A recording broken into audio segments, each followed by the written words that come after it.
part of the new series Building a World That Works for All in my work in the media, as a therapist and coach, a former corporate vice president, and one who regularly covers issues about gender equality, leadership, social change, etc., I've received thousands of comments from people around the world.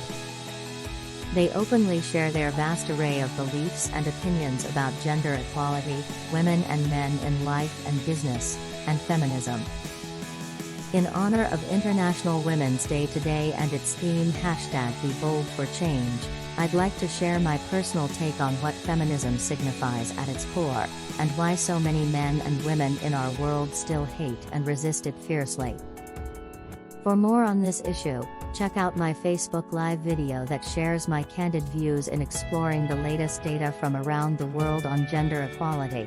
And if we read any news at all or engage in social media activity, the following is abundantly clear: there is tremendous dissent and vehement disagreement today among people around the world about the status and importance of equality.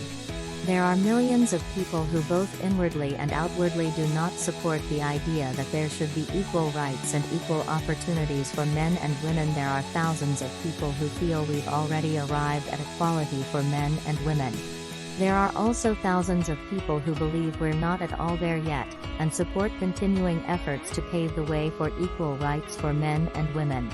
There are thousands who believe in equal rights but find feminism a word and a movement that doesn't align with their personal beliefs or values. It's abundantly clear that our specific views on these issues are rooted deeply in our own personal and direct experiences, rather than on any data, research or science surrounding the issues.